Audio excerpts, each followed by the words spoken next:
Haleluya, shalom saudaraku yang kasih dalam Tuhan Yesus Kristus. Merupakan sukacita besar ketika saya dapat menjumpai saudara dimanapun saudara berada. Dalam sukacita Tuhan, saudara masih diberi kehidupan, kebahagiaan bersama-sama Tuhan dan bersama orang-orang yang saudara kasihi. Hari ini kita akan berbicara kekristenan tanpa Kristus. Kekristenan bukan sebuah agama, kekristenan adalah cara hidup mempraktekkan hubungan dengan Tuhan atau memanifestasikan karakter Kristus dalam kehidupan sehari-hari. Berbeda dengan agama. Agama adalah cara-cara manusia menemukan Tuhan. Ada begitu banyak ratusan definisi agama di dunia ini. Mungkin salah satunya pada waktu sekolah kita belajar agama dari bahasa Sanskerta, tidak gama kacau, yang berarti tidak kacau. Supaya orang tidak kacau maka menemukan Tuhan. Kalau orang Jawa menamakan agama itu adalah agomo. A memiliki dan gomo itu peraturan. Agama adalah memiliki peraturan. Jadi orang yang punya agama adalah orang yang harus menunjukkan jati dirinya, melakukan kebenaran-kebenaran yang ada di dalamnya. Tetapi kekristenan berbeda. Kekristenan adalah satu pribadi yang menemukan Kristus. Jadi bukan dia yang mencari Tuhan, tetapi Tuhan yang mencari dia. Bukan kamu yang memilih aku, tetapi akulah yang memilih kamu. Dan aku telah menetapkan kamu supaya kamu pergi dan menghasilkan buah. Dan buahmu itu tetap. Supaya apa yang kamu minta kepada Bapa dalam namaku diberikannya kepadamu. Ayat ini sederhana, bahwa bukan kamu yang memilih aku. Bukan kita yang mencari Tuhan, berusaha dengan berbagai macam ritual-ritual untuk menemukan Tuhan. Ingat, ritual itu tidak akan dapat menemukan yang spiritual. Karena yang spiritual adalah Allah, Allah yang roh. Dan Allah yang roh itu tidak terbatas ruang dan waktu. Allah yang roh itu tidak terbatas di ruang lingkup apapun juga. Allah yang roh itu untuk semua bangsa dan agama. Dan harus dipahami, diakui dengan jelas bahwa kekristenan bukan cara-cara menemukan Tuhan, tetapi Tuhanlah yang hadir di dalam pribadi Yesus Kristus yang menunjukkan karakter Bapa. Oleh sebab itu kalau saudara mempelajari Kristus Yesus, Yesus dari Nazaret yang orang menyebutkan Isa Al-Masih, Yeshua HaMasiah, siapapun namanya adalah orang yang sama. Bukan orang yang berbeda. Betapa bodohnya kita mengatakan nama-nama itu adalah pribadi-pribadi yang berbeda. Salah, itu pribadi yang sama. Yesus Kristus, anak Maria. Yesus Kristus hadir telah membenarkan manusia dari dosa. Yesus hadir telah menyucikan manusia dari dosa. Mengapa? Karena manusia tidak mungkin benar. Manusia tidak mungkin suci karena manusia itu pada prinsipnya daging semata. Tetapi manusia bisa menjadi benar, bisa menjadi suci bila menerima pengampunan, menerima penyucian dari Kristus Yesus. Mengapa Yesus bisa mengampuni dosa? Dan hal itu ditentang oleh orang-orang Farisi di zamannya. Siapa dia bisa mengampuni dosa? Siapa dia bisa melakukan hal-hal yang supranatural, dosa diampuni? Jelas saja Yesus tidak berdosa, Yesus tidak melakukan kesalahan, kelemahan, kegagalan. Yesus tidak melakukan hal-hal yang menajiskan dirinya sendiri. Itu kebenaran ini perlu kita renungkan bersama-sama. Kekristenan itu diolesi, diurapi, dibaluri dengan pengurapan. Orang yang diurapi dengan pengurapan Allah, maka dia dianggap layak untuk kerajaan surga. Orang yang menerima pengurapan itu dianggap layak menjadi warga kerajaan surga. Tetapi bagi orang-orang Kristen yang menganggap dirinya sebagai seorang penganut agama Kristen, mereka cukup melakukan kebaikan seminggu 1 kali di gereja, tidak berbuat jahat, itu cukup.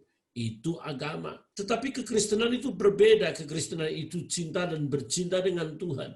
Kalau cinta itu maka mengasihi dan mau menuruti, melakukan sesuatu apa yang dimaui oleh kekasihnya yang dicintainya. Itu mengasihi. Tetapi saudaraku yang kekasih dalam Tuhan, semua orang Kristen bisa mengasihi Tuhan, mencintai Tuhan, dan melakukan segala apa yang Tuhan dengan perintah-perintahnya. Oleh sebab itu Yesus mengatakan, aku menetapkan kamu supaya kamu pergi menghasilkan buah. Dan buahmu itu tetap, tidak musiman. Artinya apa? Kita melakukan segala sesuatu sesuai yang dikehendaki Tuhan. Karena kita membawa pengurapan yang datang daripada Tuhan. Yohanes mencatat bahwa anak-anakku, kamu orang yang sudah diurapi. Pengurapan itulah membawa kita untuk melakukan segala sesuatu yang Allah perintahkan dengan penuh sukacita. Kita tidak berusaha keras karena Roh Kudus memberikan kemampuan kepada kita untuk melakukan itu dalam hidup kita. Mengapa kita bisa intim dengan Tuhan? Biasanya keintiman itu adalah hubungan suami istri, dan keintiman itu menghasilkan anak. Seseorang memiliki keturunan. Tanpa keintiman, seseorang tidak memiliki generasi atau keturunan selanjutnya. Kalau suami istri hanya mencinta saja, cinta satu dengan yang lain, berkorban satu dengan yang lain, tanpa hubungan intim, maka mereka tidak akan bakal memiliki keturunan. Demikian juga ketika kita memiliki Kristus, Kristus yang mengurapi kita dan Roh Kudus memimpin kita, maka kita memiliki sebuah keintiman dengan Tuhan hari demi hari. Dan keintiman itulah yang akan menghasilkan buah-buah. Oleh sebab itu, saudaraku, banyak orang Kristen telah kehilangan Kristus. Ada banyak orang Kristen di luar Kristus karena hanya melakukan dalil, dogma, doktrin, ajaran-ajaran saja tanpa memiliki kedekatan-kelekatan dengan Sang Empunya langit dan bumi, Allah Abraham, Ishak dan Yakub. Oleh sebab itu, saudaraku, ketika kekristenan saudara berawal dari sekedar keturunan saja, atau saudara memperoleh gelar Kristen karena pernikahan, biasanya orang-orang seperti ini akan hanya sekedar sambil lalu. Kekristenan hanya adalah sebuah kewajiban. Datang mencari Tuhan wajib, beribadah wajib. Kita tidak sedang menunjukkan jati diri kita bahwa kita wajib ini, wajib itu. Kalau agama lain, ya. Tetapi ketika saudara mempercayai Kristus, saudara tidak diwajibkan ini, tidak diwajibkan itu. Tetapi dengan sukacita saudara akan melakukannya. Dengan sukacita seorang istri akan mempersiapkan makanan untuk suaminya yang datang bekerja capek. Tapi berbeda dengan seorang pembantu rumah tangga ketika dia mempersiapkan makanan oleh karena hanya perintah, hanya tugas, melakukan tindakan yang sama dengan suasana hati yang berbeda, dengan suasana sikap yang berbeda. Mengapa? Karena yang satu memiliki hubungan, keintiman, yang lain hanya sekedar tugas. Demikian juga agama tidak terdapat di dalam kekristenan, karena kekristenan tidak pernah menemukan cara melainkan Allah yang memberikan dirinya untuk menemui kita, untuk menyelamatkan kita, untuk memberikan segala yang terbaik yang Allah miliki untuk kita lakukan hari demi hari. Saudaraku yang kasih dalam Tuhan, kebenaran firman Tuhan ini harus kita lakukan. Kekristenan tanpa Kristus bagaikan tubuh tanpa roh. Kebenaran ini penting. Banyak hamba Tuhan juga melakukan pelayanan, melakukan kegiatan kerohanian hanya karena tugas, hanya karena keinginan, bahkan hanya karena ambisi, arogansi, melakukan segala sesuatunya hanya karena ingin mencapai sesuatu. Oleh sebab itu Yesus berkata bahwa aku tidak mengenal engkau, kamu pembuat kejahatan. Dan hamba Tuhan ini berkata, aku sudah bernubuat. Bernubuat itu menyampaikan firman Tuhan. Aku sudah melakukan banyak, mengusir setan, aku sudah melakukan banyak mujizat. Tapi Yesus berkata, aku tidak mengenal kamu, siapa kamu? Karena orang-orang ini hanya melakukan tanpa ada hubungan. Nama Yesus dicatut untuk keuntungannya. Nama Yesus dicatut untuk popularitasnya. Nama Yesus dicatut hanya untuk kemegahan diri sendiri. Tetapi hari ini kita menjadi orang-orang yang dibaluri dengan urapan, dibaluri dengan minyak urapan.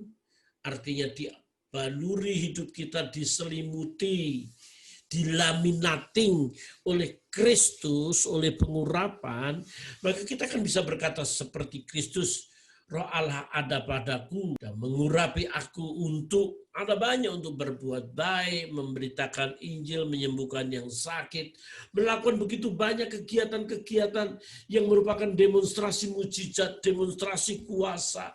Sehingga orang-orang dapat menemukan satu pribadi yang supranatural, pribadi yang tidak biasa-biasa. Sebagaimana Yohanes Pembaptis ketika hadir, dia melakukan hal-hal yang luar biasa. Sampai orang sendiri berkata, siapa engkau? Apakah engkau Mesias? Bukan. Apakah engkau Elia? Bukan. Aku ini mempersiapkan jalan. Ada seorang pribadi yang lebih daripadaku. Dia anak domba Allah. Anak domba Allah adalah Yesus Kristus yang akan mengangkut seluruh dosa isi dunia ini. Saudaraku, dengar sebuah kebahagiaan yang luar biasa dan dahsyat ketika seseorang menemukan Yesus Kristus. Dia sedang mendapati bahwa dirinya sedang berada dalam pengurapan. Kebenaran firman Tuhan ini penting supaya kamu pergi menghasilkan buah. Buah apa? Buah-buah kebenaran, buah-buah kerendahan hati, buah-buah kesetiaan, buah-buah kekudusan. Saudaraku yang kasih dalam Tuhan, buah-buah inilah yang dinikmati begitu banyak orang, samping berbagai macam karunia-karunia yang ada. Tetapi ketika seseorang diurapi dengan minyak urapan, diurapi dengan Kristus yang artinya pengurapan itu sendiri, maka dia akan mendapati dirinya.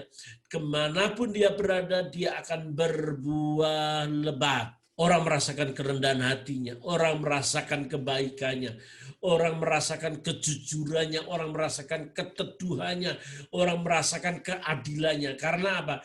Dia adalah orang yang sedang berada dalam pengurapan Allah. Untuk itu bagaimana cara kita menghasilkan buah dengan baik? Mazmur mencatat pasal 1, ketika kita tidak duduk, berdiri, berjalan di dalam kumpulan orang-orang yang berdosa, yang pencemooh, orang-orang munafik. Jauhi orang-orang yang membuat saudara menjadi tandus, tetapi mereka yang kesukaannya firman Tuhan dan merenungkan siang dan malam. Dia bagikan pohon yang ditanam di tepi aliran air yang menghasilkan buahnya pada musimnya. Dan tidak layu daunnya, apa saja yang diperbuatnya pasti berhasil. Saudaraku, kebenaran ini akan membuat kita sukacita besar. Karena kekristenan itu identik dengan Kristus. Kata Kristus itu yang diurapi. Kata Kristos itu kebaikan. Jadi kebaikan yang dari Kristus itulah yang menyenangkan hati Bapa. Untuk itu melalui kebenaran firman Tuhan ini mari kita berjalan, kita bergerak, kita bertindak sesuai dengan apa yang Tuhan mau. Kiranya Tuhan memberkati. Haleluya. Amin. Amin. Mari kita berdoa. Bapa yang baik, kami bersyukur kalau kami mendengar firman-Mu dan firman menjadikan kekuatan, kemampuan bagi kami untuk kami terus berjalan melangkah sesuai dengan kebenaran firman Tuhan. Ajar di tengah-tengah berbagai macam pandemi ini, Engkau terus menolong kami untuk kami setia kepada Tuhan. Dalam pemerintahan kami, Jokowi, Amin, Ma'ruf, berikan hikmat, marifat, kebijaksanaan, kewibahan ilahi, supaya mereka boleh kembali memiliki sebuah kehidupan yang Tuhan berkenan. Terima kasih kami memuji Engkau Bapa, kami memuliakan nama-Mu, dalam nama Yesus kami berdoa. Haleluya. Amin. Terima kasih sudah mendengar kebenaran firman Tuhan ini. Saya berharap sudah dapat subscribe, like, komen. Kiranya Tuhan memberkati saudara supaya kami dapat mengirimkan renungan-renungan tiap hari untuk saudara dapat renungkan. Tuhan memberkati. Haleluya. Amin.